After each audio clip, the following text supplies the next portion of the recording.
Hello and welcome to this exhibition at the National Football Museum about my life.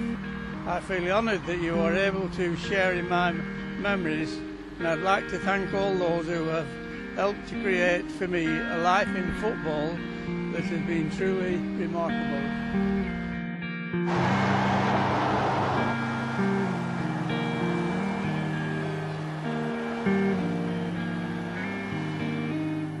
Goes to Tom Finney. He draws the defence and passes to Medley. The Spurs winger sends over a beauty. Bailey gets his head to it and England are level. One of the greatest players I've ever seen, and I remember the first time I actually saw him play was a little lad in Newcastle, and my brother and I used to go and watch some teams when they used to come, if they had really good players. It had to be that because it was very expensive. And but I remember going and seeing Tommy Finney, and I couldn't take my eyes off him. He was just mesmerised the fullbacks, and that's something that stuck with me for years and years. And then eventually I managed to get picked to play for England, and who should be playing on the left wing but Tommy Finney. And at the end, near the end of the match, we were leading 3-0. And at the end of the match, he did what he always did. He dipped his shoulder and he went past the fullback to the dead ball line, and he just chipped a little pass to me, and I volleyed it right into the top corner. And Tommy, the goalkeeper, actually, funnily enough, came and congratulated me. It shows you how times have changed. He congratulated me and said, "Well done, your first international cap," you know. And that was Tommy Younger. But my main thought at that time was not that. It was that Tommy Finney had crossed the ball for me for his goal, playing for England.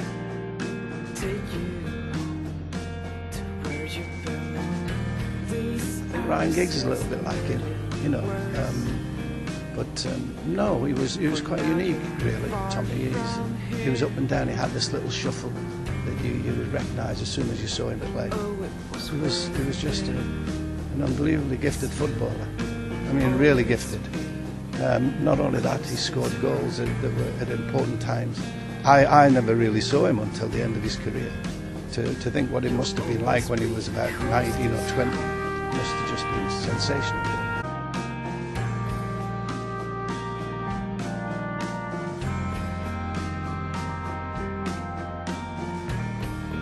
He just had this exceptional ability, balance, speed, control, knowledge, an ability to turn at tremendous speed without losing the balance, and I think that was his real big secret. Also, he was a wonderful header of the football. Not many people speak about this, as he could come out of a ruck and be right at the top of his head, and it was in the net. And it's terrific, and that's why he was good when he went to centre forward. He was possibly the best centre forward in the league at that time, after playing on the wing for those years.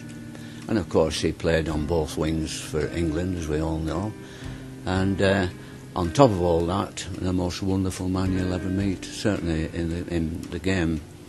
And I met a lot of great players and played with a lot of great players, but Sir Tom tops a lot, there's no question about that. That is not Preston bias, that's a professional opinion.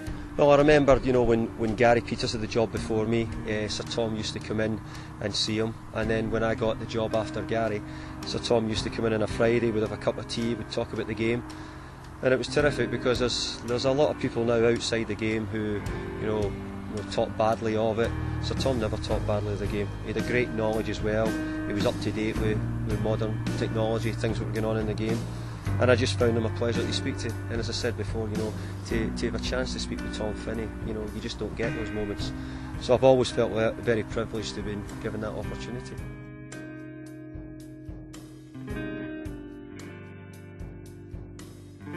Tom Finney was playing against you, you were in trouble.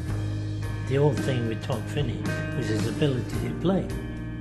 Take people on, beat people, and, you know, doing everything I wouldn't like to defend against. He just went past them. Don't know how he'd done it, but that's how he used to do it. Yeah. Obviously dribbling, and he had ball control and things like that. So he was top class, there's no question about it. Well, I would say Stanley Matthews and Tom Finney were the top boys wingers in my time. When I first came to Preston, I lived next door to Tom, so we got to know all the family and everything. And he's a smashing bloke, really, and an excellent, one of the top players in the world. And I was lucky enough to play with two of the greats, Stan Matthews and Sir Tom. So I was lucky, fortunate, and that was the only reason I came to Preston, actually, because I'd already played with Tom in a Football League game, and I knew I couldn't go wrong playing with Tom every week.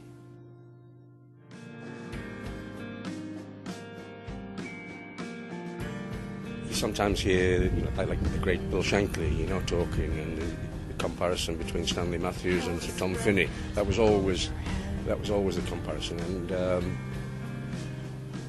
even Shankly turned around and said, "Well, for me, it's Finney any day." And from my point of view, he was just a genius. There was nothing the lad could not do. He could do anything. Left foot, right foot, head the ball, beat people, score goals. Wonderful. He's the best player I've ever seen.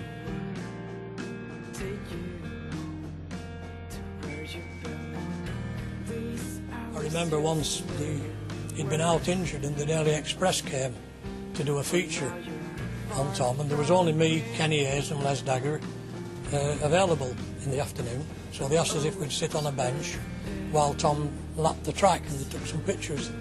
And then the following day, or the day after, it was headlines in the Express at the back. There's a picture of me and Dagger and Kenny Hayes and Sir Tom training, which was great, but I never thought any more about it. And then about a week later, Tom approached me when I was going in for training and said, "I wondered if you'd like that," and he gave me a brown envelope. And it was the actual picture from the newspaper which he'd sent him, and he'd signed it for me. So that's one of the most treasured possessions I've got, yeah. I'd obviously like to have played a bit more with Tom, but now he's no different now, and he treats you exactly the same as he did 50 years ago. And that, says a lot about the man. Obviously, he was a marvellous footballer, but I think as a man and a gentleman, he's got an air about him that, even like I said, when I shook his hand today, there's a certain sort of air about him, which is great to see. But obviously, to be mentioned sort of in the same breath as Sir Tom is very proud for me and my family, when I'm back home. And because I've only ever seen videos of him, and he was a brilliant player, and as you say, world-renowned ambassador of the game. So to get mentioned in the same breath as him is an honour.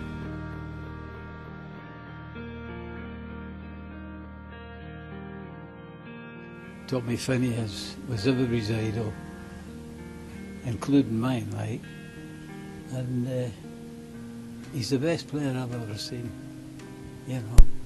All these things that's running about now, I don't think they could hold a candle to Tommy. And he used to take plenty of stick, and always dropped on the ground or whatever, but picked himself up and carried on. Whereas loads of other players, they get the same knocks and what have you, and they used to play act and all that carry on. Something that Tommy never did, To play with Tom Finney was an experience that if you haven't done it, you can't appreciate what a player he was. He was fantastic. In those days, there was always a debate going on, who was the better player, Matthews or Finney. And everyone that asked those questions, trainers, players at that era, every one of them said Sir Tom Finney was the greater of the two. He played 5 positions for England, all across the forward line. Outside right, inside right, centre forward, inside left and outside left. He scored 31 goals in 70 internationals. Matthews got 3 in that period. He would have got 100 caps but for the war with Tommy. But what a player. A gentleman, fantastic. I don't think he was ever booked in his life, but what a player. It was an honour and a privilege to play with Tom.